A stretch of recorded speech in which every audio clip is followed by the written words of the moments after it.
ये पूरी cycle consider करके आप एवरेज निकालोगे ना तो एवरेज 0 आएगा, याद रखो। तो अगर इसका मतलब ये नहीं है कि एवरेज 0 ही होता है, ऐसा नहीं है। अगर इसका कोई एवरेज पूछेगा ना तो सिर्फ पॉजिटिव साइकिल लेके आप एवरेज निकालोगे।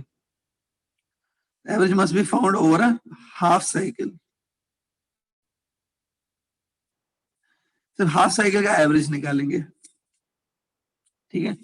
यहां पर भी देखो वैसा ही है, अगर आप देखोगे ये पॉजिटिव हाफ साइकिल और ये नेगेटिव है। अगर आप एवरेज निकालोगे, average current during full cycle, तो वो 0 आएगा। हाफ साइकिल का मैंने निकाला है तो वही आता है, देन इट कम्स। एवरेज हमेशा ना, अगर पॉजिटिव हाफ साइकिल और नेगेटिव हाफ साइकिल इक्वल है, दोनों इक्वल है, तो एवरेज 0 आता है फुल साइकिल के लिए। एवरेज हमेशा हाफ साइकिल के लिए निकालना चाहिए,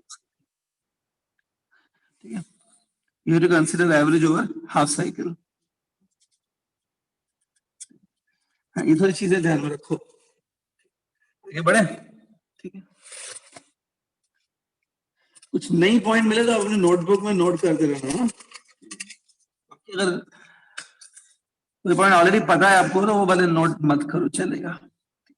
हाँ चलो आगे बढ़ते हैं। तो हमने आरएमएस और एवरेज डिस्कस किया।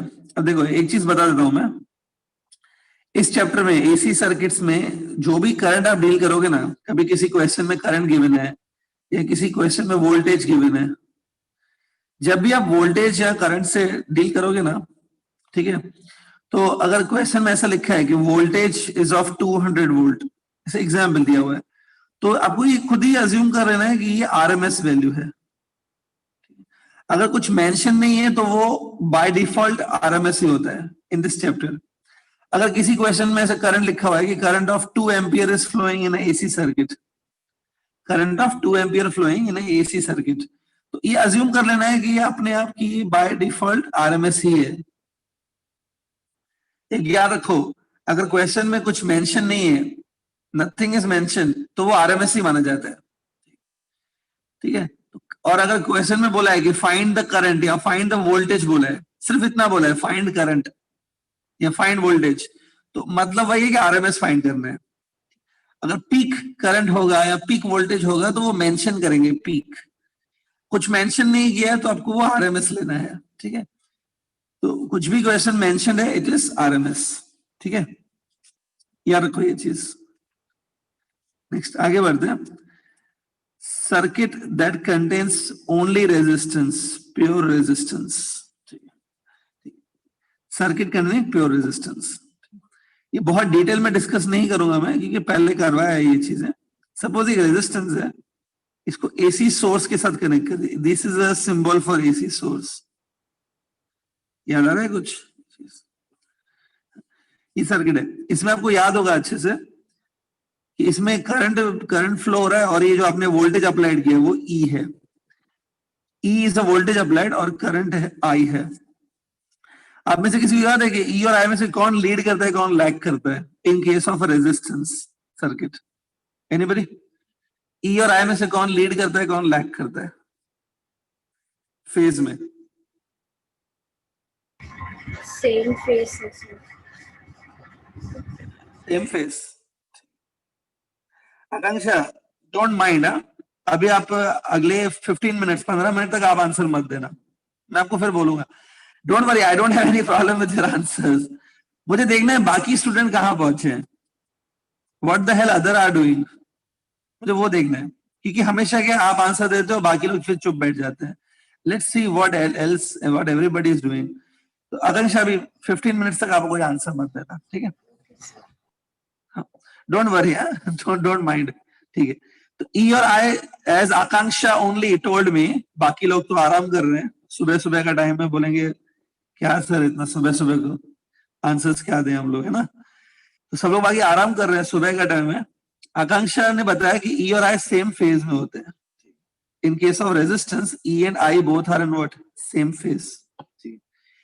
इसका मतलब ये होता है कि अगर ई आपको ऐसा गिवन है E zero sine omega T, current को भी आप ऐसा लिख सकते हो I zero sine omega T.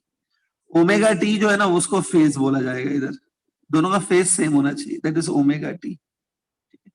हाँ, इसके बाद इसमें जो चीजें आपको और याद रखनी है, ध्यान से सुनो। ये रेजिस्टिव सर्किट है, एक तो चीज याद रखो, रेजिस्टेंस जो होती है ना किसी भी वायर की, resistance of any substance, resistance frequency पे डिपेंड नहीं करती है, रेजिस्टेंस इज फ्रीक्वेंसी इंडिपेंडेंट। मतलब क्या है, ये जो अल्टरनेटिंग ईएमएफ है और ये जो अल्टरनेटिंग करंट है जब इसमें पास करो, अल्टरनेटिंग करंट और ईएमएफ की फ्रीक्वेंसी होती है, ठीक है। Alternating current has a frequency, अगर तुम frequency of AC, frequency of alternating current change करोगे, रेजिस्टेंस उससे फर्क नहीं पड़ता है। मतलब ये अगर एसी करंट 50 हर्ट्ज का है या 100 हर्ट्ज का है, doesn't matter, resistance is not changing with frequency, ठीक है। नेक्स्ट एक चीज याद रखो, रेजिस्टेंस में आपको मालूम है हीट प्रोड्यूस होती है, भले वो एसी करंट हो या भले वो डीसी करंट हो, इट डजंट मैटर, हीट तो बनती है। तो अगर हीट बनती है मतलब रेजिस्टेंस जो है वो एनर्जी को लॉस करती है, एनर्जी वो लेती है उसको लॉस करती है in the form of heat. तो पावर जो ये रेजिस्टेंस कंज्यूम करती है, power consumed in this circuit, if anybody ask you, power consume मतलब क्या होता है? पावर कंज्यूम मतलब बेसिकली एनर्जी कंज्यूम्ड पर सेकेंड, कितना ये एनर्जी ले रही है पर सेकेंड। अब ये एनर्जी कंज्यूम करके उसको हीट में कन्वर्ट कर देती है, वो उसका अपना प्रॉब्लम है। It converts energy taken into heat, कितना एनर्जी पर सेकेंड लेती है उसको पावर कहते हैं। उसकी फॉर्मूला आपको स्कूल लेवल से मालूम है शायद, आई स्क्वायर आर होती है, ये यूजुअली फॉर्मूला होती है पावर कंज्यूम बाय रेजिस्टेंस। लेकिन अभी यहाँ पे आई कौन सा लेंगे? आई आरएमएस लेंगे एसी के केस में। In case of AC we take I RMS, ठीक है। अब देखो सिंपल पॉइंट है, आई आरएमएस ले लिया, इसको अगर मैं ऐसे लिखूं आई आरएमएस इंटू वी आरएमएस या ई आरएमएस लिखा तो भी चलेगा। ये इस फॉर्मूला को ऐसे भी लिख सकते हैं, ठीक है। जिनको लगता है नहीं सर ये कैसे आ गया वो नहीं समझा, अगर देख लो एक मिनट। अब देखो आई आरएमएस लिखा है मैंने, आई आरएमएस को ब्रेक करो, आई आरएमएस इंटू आई आरएमएस, ये एक ये मिला के ई आरएमएस हो गया। आई इंटू आर क्या होगा? ई होगा ना सर्किट का, ठीक है। तो ये होती है formulas for average power consumed, ठीक है। ये कुछ सिंपल टॉपिक है, कुछ पॉइंट्स मैंने बताए उसको ध्यान में रखो। अब मैंने आपको बताया कि इसमें ई और आई सेम फेज में होते हैं, E and I are in same phase. अगर दोनों सेम फेज में ना बेटा, यहाँ पे याद रखो ई वर्सेस टाइम का ग्राफ अगर ऐसा है तो करंट भी सेम फेज में है, तो करंट का ग्राफ सपोज ऐसा होगा। ये सपोज करंट का ग्राफ है जो अंदर मैंने बनाया, दोनों ग्राफ अलग है लेकिन देखो दोनों एक साथ ही चेंज हो रहे हैं ऐसे सीरीज। ई और आई सेम फेज का मतलब यही होता है कि ग्राफ पे ऐसे दिखेंगे दोनों, ठीक है। या इसमें कुछ कंफ्यूजन है, कोई चीज आपको लगता है कि मैंने डायरेक्टली बता दी, आपको उसका प्रूफ चाहिए, कोई चीज कंफ्यूजन है तो प्लीज आस्क, कुछ है इसमें डाउट?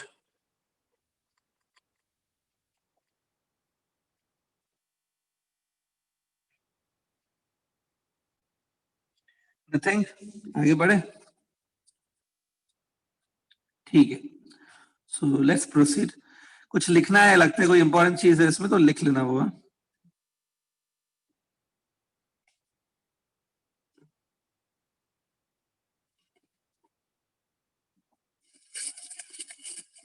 हाँ नेक्स्ट चलते हैं। So now will discuss AC circuit जिसमें सिर्फ कैपेसिटेंस है, प्योर कैपेसिटेंस,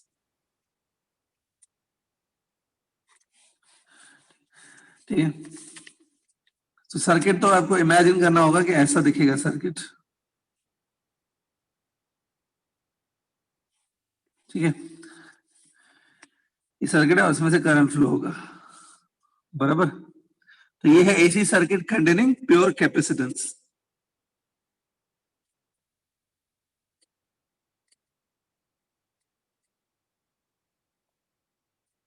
आलोक सिंह अपना माइक ऑन करो, Alok Singh, Alok Singh hello mike. Hello हाँ आलोक सिंह, सर्किट डायग्राम दिख रहा है जो स्क्रीन पे? Yes sir. It's a circuit, AC circuit which contain pure capacitance. इसमें खाली आपको मुझे ये बताना है कि ई और आई होता है, मतलब voltage is applied is E, EMF ई है और करंट आई है, इन दोनों में से कौन लीड करता है कौन लैग करता है, खाली वो बताना है। या तो दोनों सेम फेज में होते हैं, वो आप बताओ सिर्फ। ई और आई में से कौन लीड करता है कौन लैग करता है, याद है कुछ कैपेसिटेंस के केस में? सर कैपेसिटेंस किस में है? हाँ क्या बोल रहा?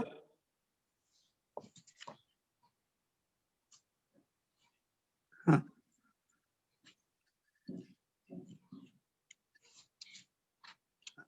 कैपेसिटेंस है, कैपेसिटेंस के केस में ई और आई में से कौन लीड करता है कौन लैग करता है। आपने एसी सर्किट चैप्टर अटेंड किया था, पूरा याद है? हाँ सर, यस। ठीक है, मैं कोई हिंट दे देता हूँ। बर्फ, बर्फ, बर्फ होती है ना, बर्फ, आइस, आइस, बर्फ होती है ना, वो हिंट है आपके लिए। Ice is a hint for you, ठीक है?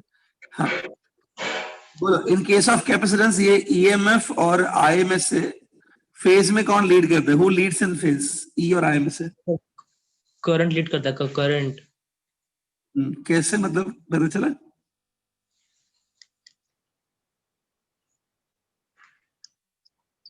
हिंट में से पता चला? कैसे पता चला? हिंट में से देखा थोड़ा? नहीं सर, हिंट से नहीं। हिंट से नहीं ना, अच्छा। अब क्या बोलो, कौन लीड करता है? करंट, करंट लीड करता है। अच्छा ठीक है, एक छोटी सी चीज और पूछ रहा हूँ, एक्सी क्या होता है मालूम है? एक्सी का नाम, इसमें एक चीज होती है एक्सी से डिनोट करता है, हाँ एक्सी, सर, हाँ what's the name of XC? Sir, XC, hmm, XC मतलब सर,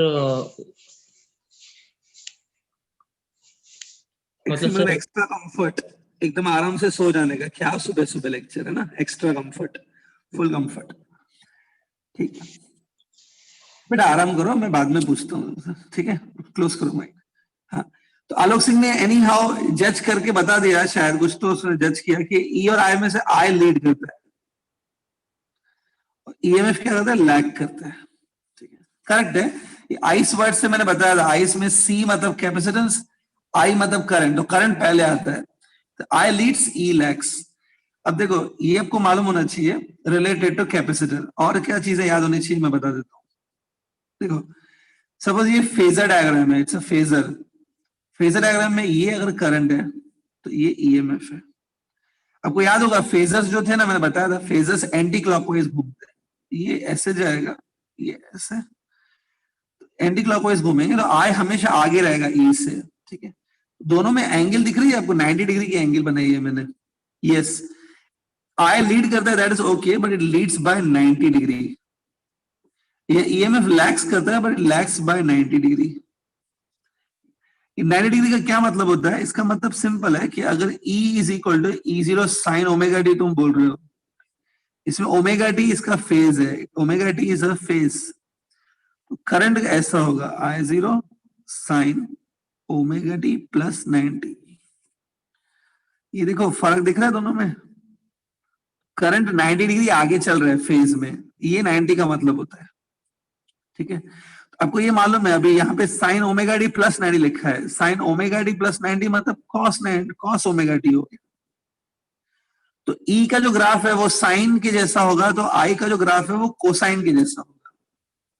अगर मैं ग्राफ प्लॉटिंग करूं ई वर्सेस टाइम, ई का ग्राफ ऐसा होगा साइन के जैसा, तो करंट का ग्राफ कैसा होगा? कोसाइन के जैसा होगा। कोसाइन का ग्राफ ऐसा होता है, ये हमने मैथ्स में सीखा है।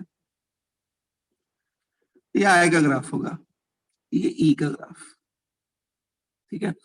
इन केस ऑफ कैपेसिटर ये चीजें हैं। चलो और कुछ चीजें मैं बता देता हूं। देखो, आप कोई भी आप सर्किट ले लो, whether DC circuit you take और यू टेक एसी सर्किट, कोई भी सर्किट ले लो, उसमें अगर आप ईएमएफ अपॉन करंट करते हो ना, total EMF of the circuit divide by total current, इससे रेजिस्टेंस मिलती है। Definitely you get a resistance out of this. यहां पर भी ऐसा होता है, अगर आप ई आरएमएस ले रहे हो डिवाइड बाय आई आरएमएस कर रहे हो, इससे आपको एक सर्किट की रेजिस्टेंस मिलेगी। तो लेकिन हमने जब हम लोग डेरिवेशन करते हैं ना, जब आप टेक्स्ट बुक में डेरिवेशन करते हो, तो E R M S upon R R M S जो है ना, वो इतना आता है, omega into L. omega into L. L is a self induction. L is a coefficient of self induction. Sorry, हम लोग कैपेसिटर डिस्कस कर रहे हैं ना. हाँ, ERMS अपॉन RMS इतना आता है 1/ωc आता है. Sorry, C is a capacitance of this capacitor और ओमेगा आपको मालूम है वो 2 पाई इंटू फ्रीक्वेंसी होता है 2 पाई f एंगुलर वेलोसिटी. तो E आती है. तो लेकिन according to the logic ERMS upon RMS से रेजिस्टेंस मिलनी चाहिए. ERMS upon RMS gives resistance. 1/ωc आती है. तो I can say 1/ωc is a resistance ना. 1/ωc को हम लोग इससे डिनोट करते हैं XC से. तो XC क्या है? XC एक टाइप की रेजिस्टेंस है. XC is the overall resistance offered by this capacitor. देखो यहाँ पे रेजिस्टेंस का मतलब वो रेजिस्टेंस नहीं होती है जो नॉर्मली आप लेते हो. यहाँ पर रेजिस्टेंस का मतलब ये रेजिस्टेंस नहीं हुई है. नो, यहां पर रेजिस्टेंस का मतलब overall opposition given bye capacitor. Capacitor जितना रेजिस्ट करता है, जितना ऑपोजिशन देता है ओवरऑल, वो XC से मेजर होता है. XC is overall opposition. XC का नाम मैंने आलोक को पूछा था जो नहीं बता पाया. ये XC का नाम होता है कैपेसिटिव रिएक्टेंस. इंडक्टर होता है ना, इंडक्टर में इंडक्टिव रिएक्टेंस बोलते हैं. कैपेसिटर तो कैपेसिटिव रिएक्टेंस बोलते हैं. Capacitive reactance XC. इसमें याद रखो ये जो ओमेगा है ना, ओमेगा को अभी 2 पाई इंटू f लिख सकते हैं फ्रीक्वेंसी. तो क्लियरली दिख रहा है कि XC is inversely proportional to frequency. जैसे जैसे आप AC करंट जो है ना, ऑल्टरनेटिंग करंट, उसका फ्रीक्वेंसी बढ़ाओगे XC कम होता जाएगा. फ्रीक्वेंसी और XC का ग्राफ प्लॉट करो ऐसा. अगर आपको याद है तो मैंने बताया था रेजिस्टेंस जो होता है normal resistance is independent of frequency. ये जो XC है it's depends on frequency, inversely proportional to frequency. ये चीजें जो मैंने बताई है थोड़ी ध्यान में रखो, ठीक है. कुछ इंपॉर्टेंट है तो नोट कर लो इसमें से.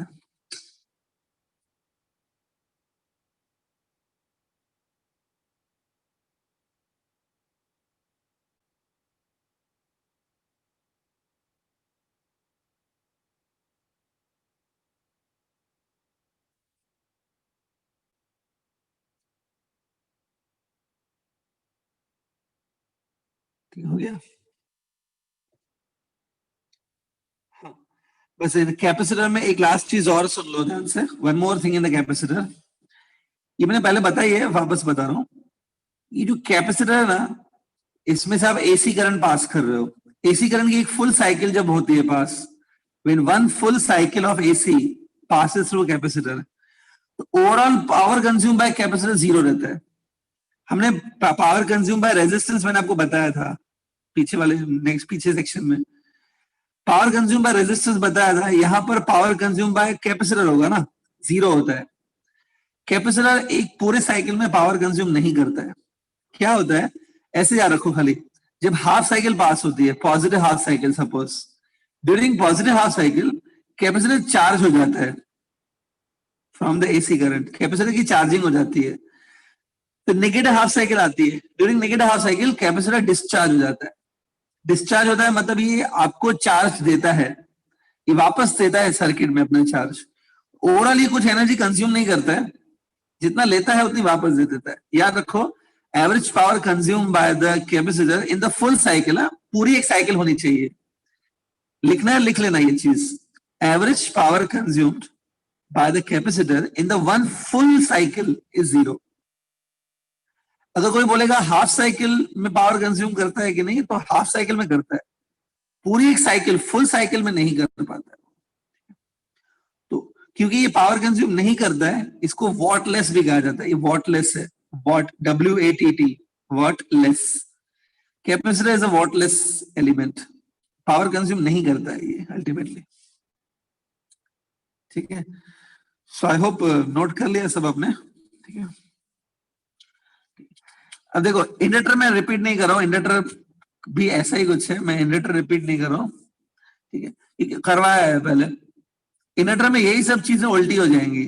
सपोज आपका यहाँ पे इंडक्टर है, उल्टा होता है। इंडक्टर में जो है EMF will lead by 90 degree, current will lag by 90 degree.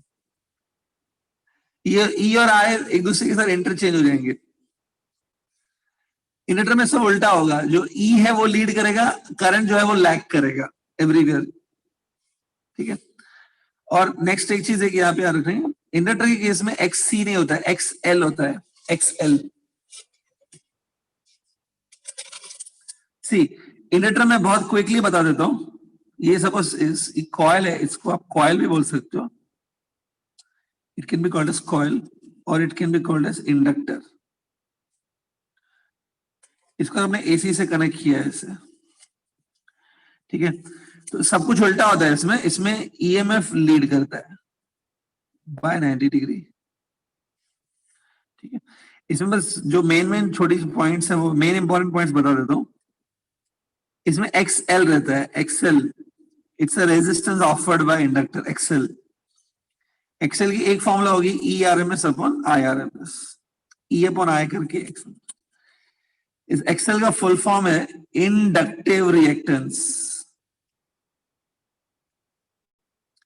Inductive reactance क्या होता है? It's a overall opposition given by inductor. जो इंडक्टर ऑपोजिशन देता है, जो इंडक्टर अपोज करता है, वो opposition is measured by XL. XL भी ओम्स में ही मेजर होता है, don't worry.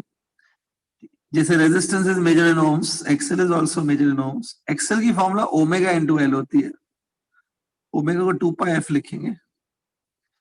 XL is directly proportional to frequency, XL directly proportional to frequency, ऐसा होगा ग्राफ। तो ये फ्रीक्वेंसी के साथ बढ़ता है, ऑपोजिशन बढ़ती है as frequency of AC increases. Resistance मैंने बताया था वो इंडिपेंडेंट ऑफ फ्रीक्वेंसी थी, रेजिस्टेंस। याद रखो ये चीजें, ठीक है।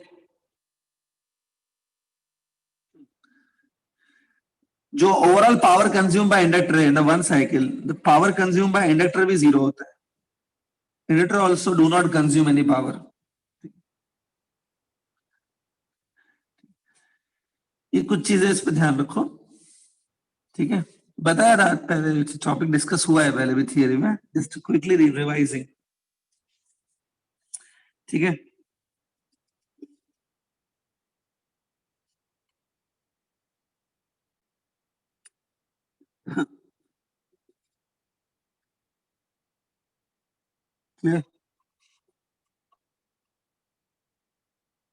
ठीक है, अमन कुमार पूछ रहा है कि इंडक्टर में पावर 0 क्यों होता है, पावर कंज्यूम्ड।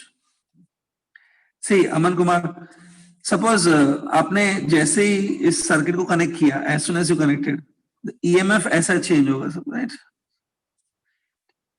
जैसे जैसे ईएमएफ ग्रो होगा, ये देखो ईएमएफ ग्रो हो रहा है, this EMF applied EMF is growing, तो इस सर्किट में करंट भी बढ़ने की कोशिश करेगा। ईएमएफ बढ़ती है तो करंट भी बढ़ता है अकॉर्डिंग टू ओम्स लॉ, तो करंट बढ़ने की कोशिश करेगा।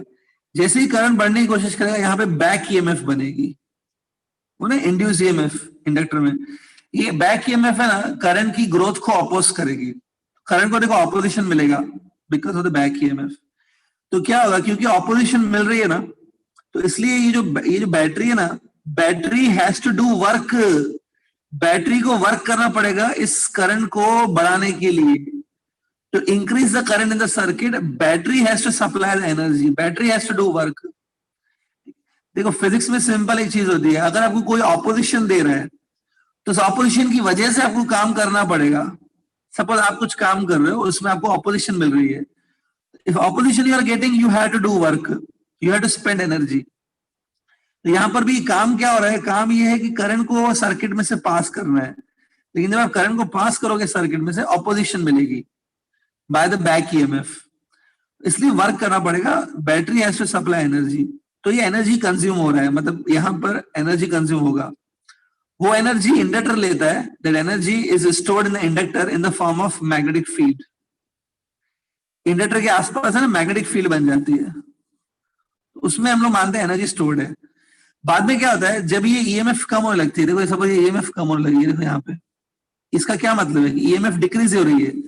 तो जब ये ईएमएफ डिक्रीज होती है, ये करंट भी डिक्रीज होने की कोशिश करता है, स्टार्ट्स डिक्रीजिंग। लेकिन जब ये करंट डिक्रीज होता है, तो ये बैक ईएमएफ इसको डिक्रीज भी नहीं होने देती है। बैक ईएमएफ इसकी जो डिक्रीज है उसको भी अपोज करती है। तो उस टाइम पे क्या होगा, बैक ईएमएफ इस करंट को डिक्रीज भी नहीं होने देती है। डिक्रीज नहीं होने देती है मतलब क्या होता है, सपोज ये जो करंट है ना, ये डिक्रीज होना चाहता है, इट्स ट्राइज टू डिक्रीज, क्योंकि ईएमएफ डिक्रीज हो रही है। तो बैक ईएमएफ क्या करती है, बैक ईएमएफ इस करंट को सपोर्ट करती है। मतलब बैक ईएमएफ बनती है, बैक ईएमएफ से इंड्यूस करंट भी बनता है सर्किट में।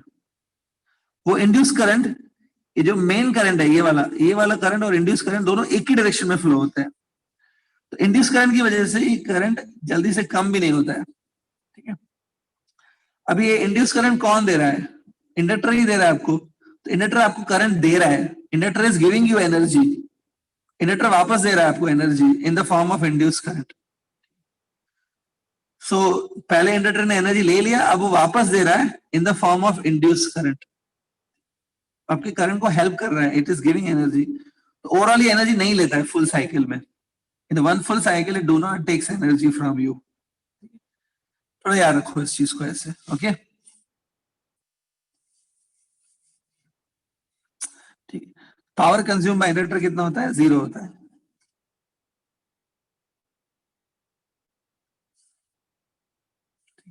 चलो आगे बढ़े, आगे बढ़ते हैं। स्टूडेंट एलसीआर सर्किट हमको डिस्कस करना है अभी, लेकिन एलसीआर जाने से पहले अगर मैं थोड़ा बता दूं, अगर सिर्फ एलआर सर्किट दिया हुआ है, सिर्फ एल और आर है, मतलब कैपेसिटर मिसिंग है इसमें, या तो सिर्फ सीआर सर्किट है तो इसमें एल मिसिंग है, तो ऐसे सर्किट्स भी आते हैं एमसीक्यूज में। ऐसे सर्किट्स में क्या करना है, ध्यान से देखो कौन कौन सी चीजें याद रखनी है। ये रेजिस्टर है और ये इंडक्टर है, बस इतना ही है, कनेक्टेड विद एसी, ठीक है। तो इसमें क्या होगा, देखो ये जो एसी है इसकी आरएमएस वैल्यू में लिख रहा हूं, ई इसकी आरएमएस वैल्यू है, करंट ऐसे पास होगा, वोल्टेज अक्रॉस इंडक्टर, ये जो है ना वोल्टेज अक्रॉस इंडक्टर, जिसको आप बैक ईएमएफ भी बोलते हो भाई, वो इसका वैल्यू है ईएल, और इसके अक्रॉस जो वोल्टेज है वो उसका वैल्यू है ईसी, करंट आई फ्लो हो रहा है, ठीक है। इतना ही, ईसी नहीं सॉरी, इसका वैल्यू है ईआर, सब इतना ही है। सबसे पहले अगर आपको इसको समझना है, इसको देखना है कैसे ये काम करता है, इसमें कुछ भी फाइंड आउट करना है आपको इस सर्किट में, तो याद रखो ऐसे सर्किट्स में सबसे इजी काम होता है, आप फेजर डायग्राम से जाओ। अगर आपको फेजर बनाने आ गया तो using phasor you can find anything, कुछ भी आप फेजर से निकाल सकते हो, ठीक है। फेजर कैसे बनाना है ध्यान से देखो, is it a series circuit ना, ये सीरीज में है एल और आर, सीरीज में करंट सेम पास होता है दोनों में से, करंट दोनों में से सेम रहेगा। सबसे पहले आप करंट का फेजर बनाओ, ये करंट है, अभी इंडक्टर है, एल मतलब inductor. Do you remember that in case of inductor EMF lead करता है बाय 90 डिग्री ना, तो ईएमएफ इधर रहेगा बाय 90 डिग्री, ये देखो। इन केस ऑफ रेजिस्टेंस क्या होता है, इन केस ऑफ रेजिस्टेंस ई और आई सेम फेज में होते हैं, ई और आई सेम फेज में, तो ये आई है इधर, ही ई भी है, ये देखो ये ई और आई सेम फेज में है, लेकिन EL is leading like this, ठीक है। ध्यान से देखो, अगर आपने ऐसा किया, this is parallelogram law, parallelogram law के अकॉर्डिंग ये टोटल वोल्टेज हुआ ना, तो ये आपको ये मिलेगा, this voltage drop plus this voltage drop mix करोगे तो कौन सा वोल्टेज ड्रॉप मिलेगा, ई मिलेगा ना। कुछ ऐसा याद रखो चीजों को, देखो यहां पर हर चीज अल्टरनेटिंग है, this E is alternating, this EL is alternating, ER is alternating. जब चीजें अल्टरनेटिंग होती है ना तो उनको फेजर से ही डील किया जाता है। नॉर्मली आप ऐसे नहीं कर सकते कि EL plus ER equal to E हो गया। कुछ स्टूडेंट सोच रहे होंगे सर ऐसा क्यों नहीं लिखते हैं, EL plus ER total voltage drop is E. ऐसा तुम लिख सकते हो डीसी सर्किट्स में, क्योंकि डीसी में क्या होता है, ईएल कांस्टेंट रहता है, ईआर भी कांस्टेंट रहेगा, तो कांस्टेंट है तो चलेगा, लेकिन अगर ये कंटिन्यूअसली अल्टरनेटिंग है तो फिर ये मेथड से किया जाता है। इतना याद रखो, ई और आई में अगर आपको दिख रहा है ये एंगल है, दिख रहा है। अभी आपको क्या लग रहा है, इज इट ई जो है टोटल ई और जो आई है उसमें से कौन लीड करता है, कोई बता सकता है मुझे? ई और आई में से कौन लीड कर रहा है? अमन कुमार और आकांक्षा को छोड़ के कोई बता सकता है? ई और आई में से कौन लीड कर रहा है? अमन और आकांक्षा छोड़ दो, बाकी कोई बता सकता है? Out of E and I who is leading here? Anybody please message करो। ई लीड कर रहा है कि आई लीड कर रहा है? एनीबडी?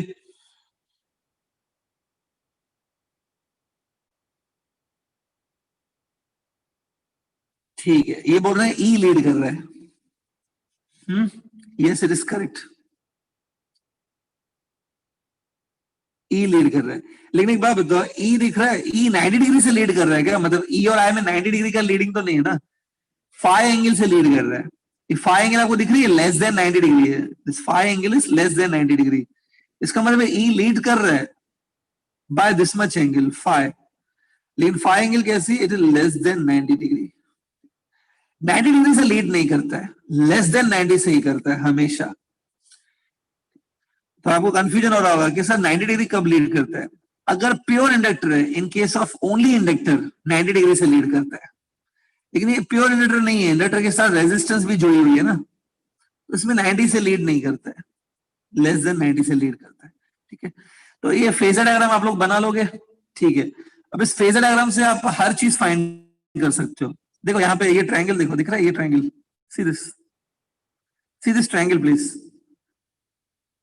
इस ट्रायंगल में अगर मैं पैथागोरस लगाऊं, जस्ट पैथागोरस, तब वो ऐसे आएगा E R square plus E L square E square.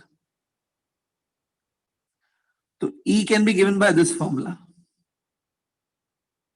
This is a real formula जिससे आपको ई मिलेगा। तो स्टूडेंट को ये लगता है ना फॉर्मूला ये डीसी सर्किट्स में चलती है, this is a formula for finding in AC circuits. ठीक है, तो ध्यान में रखो इसको। हाँ, आगे बढ़ता हूं मैं। तो E is given by root of E R square plus E L square, बराबर। अब देखो, सपोज दोनों साइड मैंने करंट से डिवाइड कर दिया, आरएमएस करंट से डिवाइड किया, ये देखो दोनों साइड, ये देखो, तो E अपॉन आई ना, इससे Z मिलेगा, impedance E upon I Z मिलेगा। ये Z आपको याद होगा क्या होता है? The overall opposition given by whole circuit, the total opposition given by whole circuit, it's called as Z. Z कैसे है? देखो ये है E RMS of the circuit divided by I RMS of the circuit. तो E upon I से Z मिलेगा। इधर भी तुम I जो है ना वो रूट के अंदर डाल दो, तो I जब रूट के अंदर जाएगा तो वो I स्क्वायर हो जाएगा रूट के अंदर जाने पे। उसके बाद ER अपॉन I करोगे ना, ER अपॉन I से रेजिस्टेंस मिलेगी, EL अपॉन आई करोगे तो उससे XL मिलेगा। ये फॉर्मूला बन जाएगी। ये फॉर्मूला कोई नई नहीं है, आपने पहले देखी है इंपेडेंस की फॉर्मूला, खाली XL के साथ साथ XC भी होता है, अभी सिर्फ XL है। तो इंपेडेंस कोई पूछेगा तो it is given by this formula. ठीक है, क्लियर? थोड़ा ध्यान में रखो इसको। ठीक है, हाँ, इस Z की फॉर्मूला है। ठीक है, हाँ, अब लास्ट एक चीज, अगर कोई पूछे कि what is the power consume by this circuit, ये कौन सा सर्किट है? एलआर सर्किट चल रहा है, एलआर। इसमें एल भी है और आर भी है।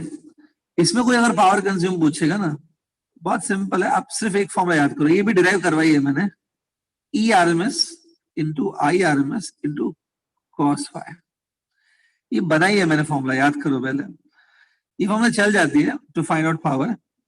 इसमें फाई एंगल दिख रहा है, ये फाई एंगल ये वाली लेनी है, ये वाली। तो अभी आपको यहाँ पे कंफ्यूजन हो रहा होगा कि सर ये फाई एंगल हम लोग निकालेंगे कैसे इस डायग्राम में से? फाई एंगल सब आपको कंफ्यूजन हो रहा है कि फाई कैसे निकालेंगे इस डायग्राम में से, तो मैं समझा देता हूँ। देखो, फाई एंगल निकालने के लिए भी तरीका होता है। देखो, ये ई आर है, मतलब वोल्टेज अक्रॉस रेजिस्टेंस है, ये ई एल है, ये टोटल ई है। ये डायग्राम मैंने अपने मन से नहीं बनाया स्टूडेंट, ये डायग्राम यहीं से लिया है मैंने, यही वाला मैंने यहाँ पे कंटिन्यू। ये जो सिर्फ पैरेललोग्राम लॉ है, ये पैरेललोग्राम लॉ को मैंने ट्रायंगल लॉ में कन्वर्ट कर दिया, बस उतना ही है, ये वही है। अब देखो, ये जो ट्रायंगल बन रहा है ना, इसमें आप क्या करो, divide every side of this triangle, divide every side of this triangle by I value, I से डिवाइड करो। देखो अगर तीनों साइड्स को आप सेम नंबर से डिवाइड करोगे, तीनों साइड्स को सेम नंबर से डिवाइड किया है, तो एक छोटा ट्रायंगल बन जाएगा, but it will be similar to this triangle. देखो ये बड़े साइड को आप डिवाइड करोगे तो साइड छोटा हो जाएगा ना, लेकिन सेम सिमिलर ट्रायंगल बनेगा। यहां पे देखो ई अपॉन आई से क्या मिलेगा, जेड बन जाएगा, ई आर अपॉन आई से आर बन जाएगा, और ई एल अपॉन आई से एक्सएल मिलता है। देखो अभी यहाँ पे आपको क्या चाहिए, cos फाई चाहिए। If you apply cos phi, it is adjacent side upon hypotenuse, cos phi R by Z आएगा। जो cos फाई है ना, अगर आपको कंफ्यूजन है सर cos फाई कैसे निकालेंगे, वो आर बाय जेड होता है, ये पहले भी बताया था। z इतना होगा, z याद करो, z is root of R square plus XL square, समझे? तो ये डायग्राम से भी आप कर सकते हो ये चीजें, ये सब याद रखो। एलआर सर्किट आया तो ऐसा करना है।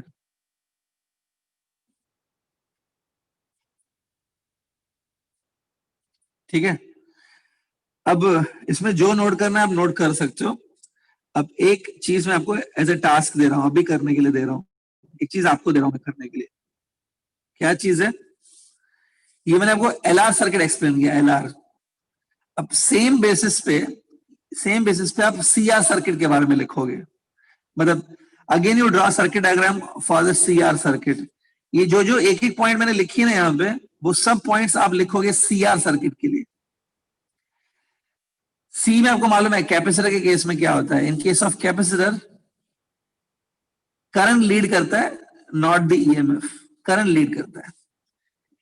तो एक काम करो स्टूडेंट, अभी करके दिखाओ, जैसे मैंने एलआर की पॉइंट्स लिखी हैं, रिपीट दिस ऑल पॉइंट्स, ये सारी पॉइंट रिपीट करो, लेकिन सीआर सर्किट के लिए। सोचो सीआर में क्या क्या चेंजेस आएंगे, करो। Write down all this formulas for CR circuit, CR.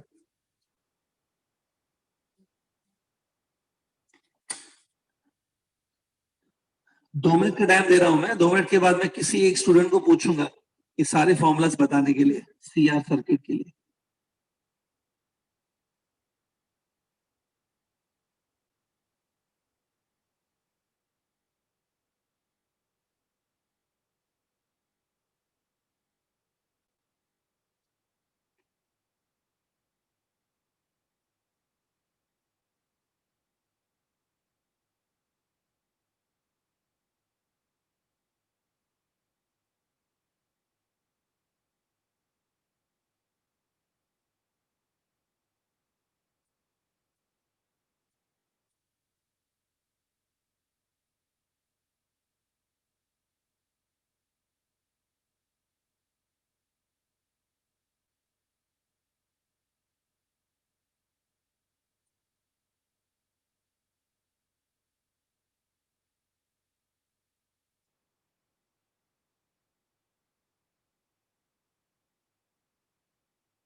I hope you are writing formulas for a CR circuit, capacitor resistor वाला सर्किट। यही सब फॉर्मुलाज लिखोगे, थोड़ी थोड़ी चेंजेस होंगी फॉर्मुलाज में, वो चेंजेस करते जाओ।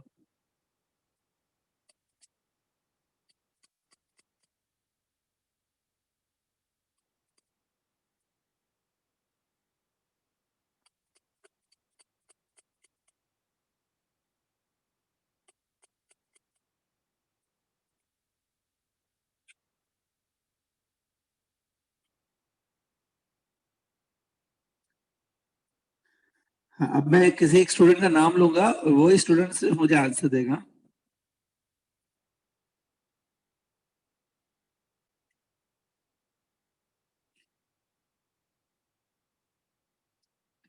लास्ट 30 सेकेंड्स, जल्दी फिनिश करो।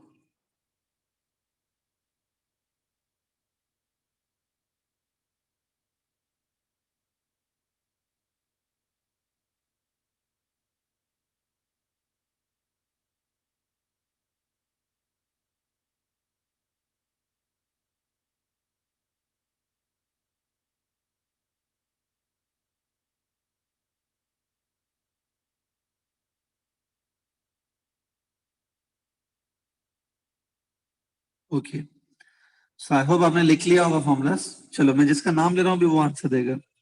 हाँ, प्रथमेश जादव। प्रथमेश जादव, माइक ऑन कर। प्रथमेश जादव। प्रथमेश जादव, माइक ऑन करो।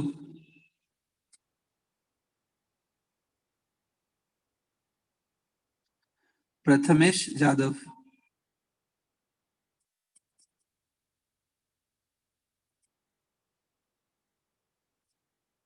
Last call, Prathamesh Jadav.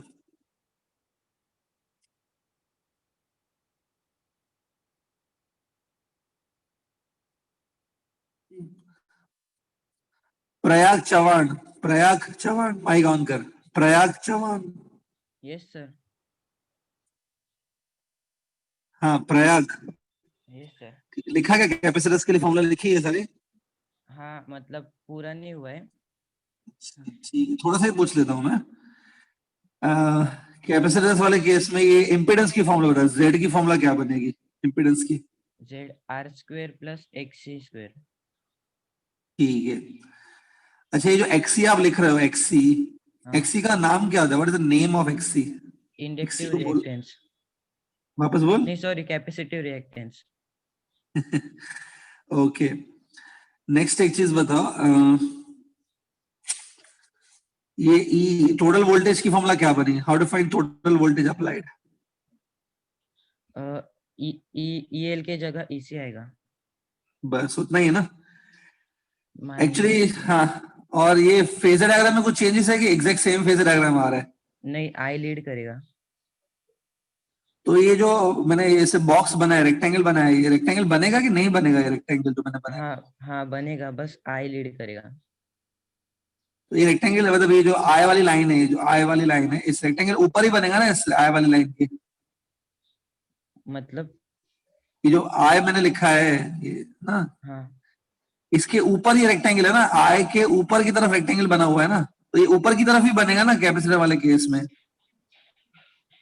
नहीं, नीचे वाले साइड में बनेगा क्योंकि आर लैग कर रहे हैं और आई ठीक, लीड कर रहे हैं। चलो गुड, एटलीस्ट आपने आंसर दिया, good enough. Close your mic. Prathamesh Jadhav is missing the lectures. फिर मजा कैसे आएगा पढ़ाने में भाई? मैं तो सोच रहा हूँ स्टॉप कर दें लेक्चर्स, वही अच्छा रहेगा अभी फिलहाल के लिए। जब कोरोना, जब क्लासरूम खुलेंगे तभी पढ़ाएं, वही ठीक रहेगा, वही सही है मेरे ख्याल से अभी। ठीक है स्टूडेंट, मैंने अभी करा दिया ये आरसी सर्किट्स तक, आगे कुछ और टॉपिक्स में कराऊंगा, डोंट वरी। एसी सर्किट्स का और थियरी बाकी है, but before we go to further theory, कुछ न्यूमेरिकल्स ट्राई कर लेते हैं। ठीक है, ये न्यूमेरिकल आपके सामने है, क्वेश्चन दिख रहा है? Is it readable? Tell me Yes, yes और sir. रीडेबल है क्या? Yes, readable? sir. अब एक काम करो बेटा, ये सॉल्व करने के लिए मैं आपको पूरा 1 मिनट का टाइम दे रहा हूँ, 1 मिनट से ज्यादा नहीं, क्योंकि बहुत छोटा क्वेश्चन है। जल्दी रीड करो, 1 मिनट में फिनिश करके बताओ। एनीबडी?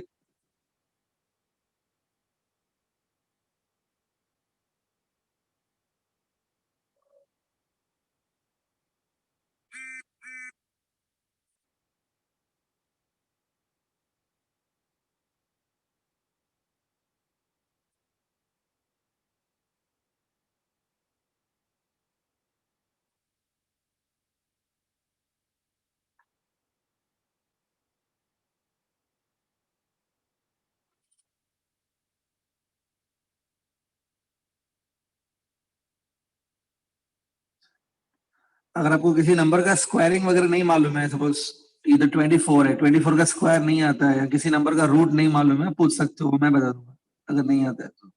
यहाँ पर स्क्वायर और स्क्वायर रूट्स मालूम होने चाहिए अच्छे से।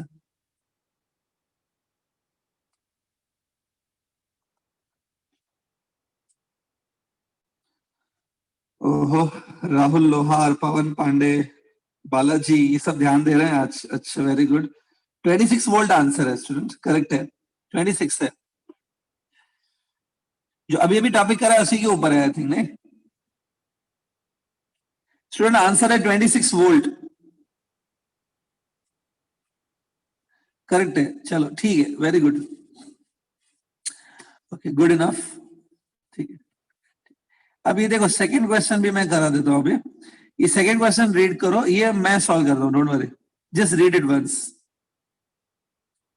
यहाँ पे देखो लिखा है अ कॉइल, कॉइल जैसे आप कॉइल वर्ड पढ़ते हो ना इस चैप्टर में, कॉइल मतलब ऐसा इमेजिन, ये कॉइल है, it's a coil basically of N turns. Coil has a resistance of 30 ohms। देखो रिएक्टेंस नहीं लिखा है, रिएक्टेंस आगे दिया हुआ है यहाँ पे, यहाँ पे रेजिस्टेंस बोला है, इसका क्या मतलब है? देखो ये जो इंडक्टर है ना, इसकी जो वायर है, इस इंडक्टर में वायर यूज की गई है, वायर का जो मटेरियल की रेजिस्टेंस है, वायर की जो अपनी रेजिस्टेंस है, मटेरियल की रेजिस्टेंस, उसको वैसे देखो मैं साइड में से दिखा देता हूँ, ये रेजिस्टेंस 30 ohms है। अब साइड में से दिखा सकते हो उसको। वायर का जो एक्सएल है, एक्सएल इंडक्टिव रिएक्टेंस, वो 20 ohms है, लेकिन लिखा है 50 हर्ट्ज पे, जब फ्रीक्वेंसी 50 हर्ट्ज है तब वो 20 ohms है, ठीक है। तो मैं अब ऐसे लिख सकता हूँ, देखो यहाँ पे XL is equal to 20, but frequency इतनी होनी चाहिए 50 हर्ट्ज पे। बाद में पूछा है if the AC source of 200 volt, जो एसी सोर्स है मतलब जो बैटरी कनेक्ट की है 200 वोल्ट की, 200 वोल्ट है मतलब वो आरएमएस वैल्यू है, it is E RMS. 100 hertz, देखो फ्रीक्वेंसी चेंज कर दिया, 100 हर्ट्ज यूज किया है, then find the current in the coil. तो पहले आपको ये चीज देखनी है कि गिवन जो वैल्यूज है, गिवन 50 हर्ट्ज पे है लेकिन पूछा 100 हर्ट्ज पे है, क्या लगता है? इज इट फ्रीक्वेंसी डबल कर दी ना, 50 से 100 कर दिया, फ्रीक्वेंसी डबल कर दिया। तो आपको याद होगा एक्सएल जो होता है, XL is given by omega into L, याद है? ओमेगा इंटू एल की वैल्यू 20 हर्ट्ज है, 20 ओम्स है। बस ओमेगा मतलब 2 पाई एफ, एफ जो है वो 50 हर्ट्ज है। अब जैसे ही फ्रीक्वेंसी को 100 हर्ट्ज कर देंगे, डबल कर दिया फ्रीक्वेंसी को, क्या लगता है एक्सएल 20 रहेगा कि 10 हो जाएगा कि कितना हो जाएगा? मतलब how much will be XL if I make the frequency double? Anybody, XL कितना रहेगा? तो फ्रीक्वेंसी को डबल किया, क्या बोल रहे हो? डबल हो जाएगा सर, फ्रीक्वेंसी डबल किया तो। मतलब 40 ओम्स ना। हाँ सर। बस ये मेन पॉइंट यही है इस क्वेश्चन में समझने के लिए, आपको समझना ये है क्योंकि फ्रीक्वेंसी को डबलिंग किया है तो एक्सएल की वैल्यू भी 20 से 40 हो जाएगी। Please take XL as 40। लेकिन रेजिस्टेंस जो है ना, वो ये देखो यहाँ पे रेजिस्टेंस में दी थी 30 ओम्स, ये वाली वो 30 की 30 रहेगी। एक्सएल 40 है, रेजिस्टेंस 30 है। इससे अभी हम क्या करेंगे, इस सर्किट का हम लोग इंपेडेंस निकालेंगे, Z it's given by root of R square plus XL square. R 30 है, एक्सएल 40 है, अगर आर और एक्सएल डालोगे 30 40, जेड 50 आएगा, फिर पाइथागोरस थ्योरम से जेड 50 आएगा। Z is the overall opposition given to the circuit। एक बार Z मिल गया, अब आपको मालूम है E RMS अपॉन Z करेंगे ना तो उससे I RMS मिलेगा। ये थोड़ा समझो, E अपॉन I करके Z मिलता है, तो E अपॉन Z करके I मिलेगा। E RMS आपको ये 200 वोल्ट गिवन है, 200 वोल्ट जो ना वो E RMS ही है। Z मुझे 50 मिला ना, 50 ओम्स, 4 एम्पियर आ रहा है। थोड़ा समझो इस क्वेश्चन को। Is there any doubt in this question? तो पूछो प्लीज।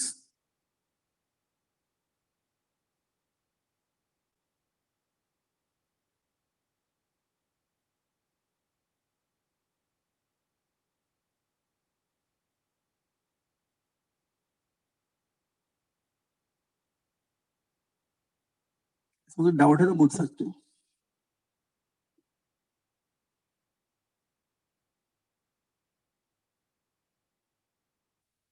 Okay, nothing.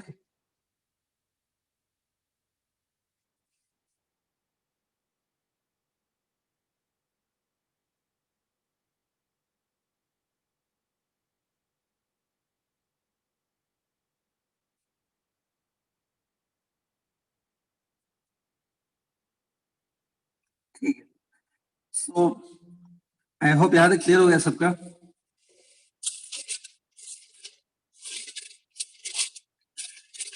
या everybody clear with this?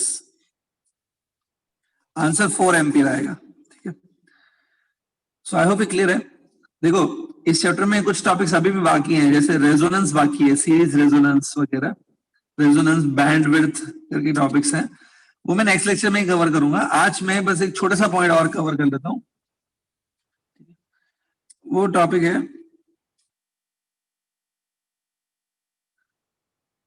Hot wire ammeter. Hot wire ammeter ये क्या चीज है थोड़ा बता देता हूं मैं। Hot wire ammeter, see ammeter आपको मालूम है क्या होता है? एमीटर वो चीज है जो करंट को मेजर करती है, बराबर। सपोज ये एमीटर है, एमीटर किस लिए यूज होता है? करंट को मेजर करने के लिए। तो करंट इसमें से पास किया जाता है और वो मेजर कर लेता है, ठीक है। अब देखो लेकिन प्रॉब्लम क्या होता है कि अगर करंट आपका डीसी है, if you are having a DC current, ये देखो स्क्रीन पे प्लीज, डीसी करंट है तो कोई प्रॉब्लम नहीं, डीसी करंट फिक्स होता है। Suppose there is a DC current of 5 ampere, 5 ampere का डीसी करंट है, तो एमीटर से वो पास होगा, एमीटर आपको 5 एम्पियर शो करेगा ऐसे, देखो कैसे, इधर सपोज लिखा हुआ है 0 एम्पियर, वो 5 एम्पियर आपको इसे शो करेगा, ऐसे होगा। लेकिन प्रॉब्लम ये है कि अगर मैं अल्टरनेटिंग करंट पास करूं, तो alternating current is not measured by ammeter, ammeter उसको मेजर ही नहीं कर सकता है। क्यों? क्योंकि सब आपने अल्टरनेटिंग करंट पास किया तो वो कंटिन्यूसली चेंज होता रहता है वैल्यू में। तो सपोज वो 0 से 5 एम्पियर तक ऐसे चेंज होता रहेगा ऐसे। अल्टरनेटिंग करंट आपको मालूम है, अल्टरनेटिंग करंट ऐसा होता है ना,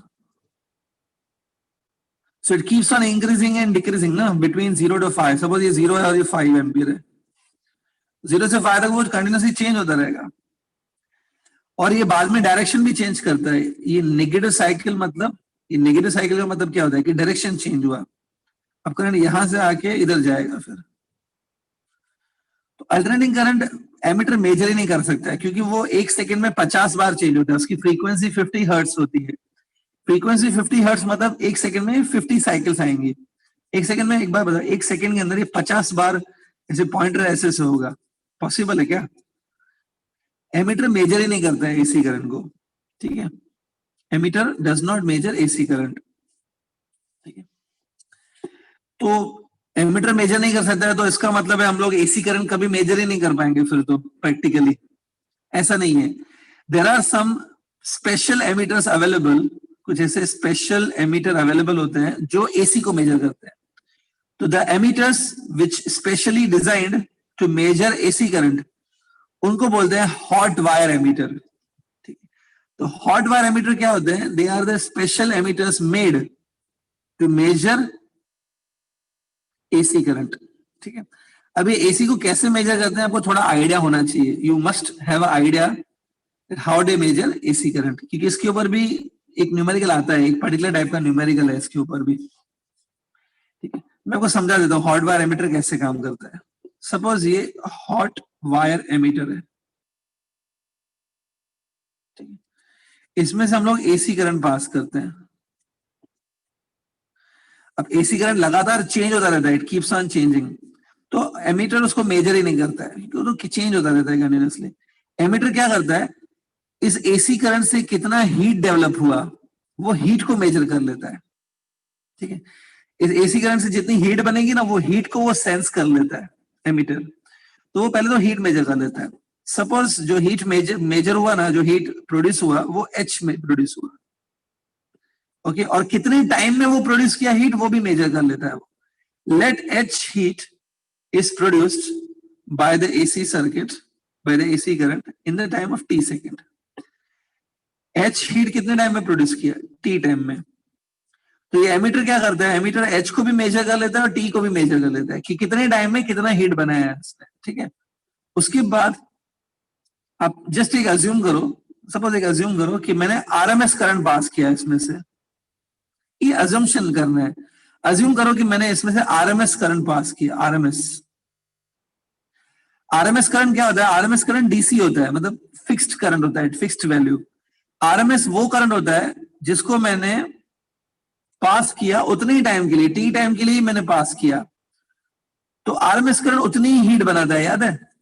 तो सपोज मैंने आरएमएस करंट उतने ही टाइम के लिए पास किया, ये आरएमएस करंट मैंने टी टाइम के लिए पास किया, ठीक है, इस एमीटर में से इस एमीटर की जो रेजिस्टेंस है वो आर है, suppose R is the resistance of this ammeter, T time के लिए मैंने आरएमएस करंट पास किया। ऐसे जस्ट थॉट्स में करो, ऐसे सोचना है आपको खाली कि मैंने आरएमएस करंट पास किया, सेम रेजिस्टेंस सेम एमीटर से पास किया और टी सेकेंड्स के लिए पास किया, तो वो आरएमएस करंट क्या आपको लगता है उतना ही हीट बनाएगा जितना एसी बनाता है, कि वो अलग हीट बनाएगा जितना एसी बना रहा है उससे? याद है आरएमएस का definition, RMS current same heat बनाता है, तो लॉजिक ये है कि वो सेम हीट बनाएगा एच। तो जो आपका एमीटर है ना वो इस फॉर्मूला को यूज करता है, एमीटर यूजेस दिस फॉर्मूला। ये एच ऑलरेडी मेजर्ड था, एच ऑलरेडी मेजर्ड है, टी ऑलरेडी मेजर्ड था, ये जो आर है इट्स रेजिस्टेंस ऑफ एमीटर, ये भी मेजर्ड होती है, तो आर टी और एच की वैल्यू डाल दे जाते हैं, उसमें से आई आर एम एस मिल जाता है। तो ये एमीटर क्या करता है, एमीटर अपने अंदर कैलकुलेशंस करके ये आई आर एम एस निकाल देता है।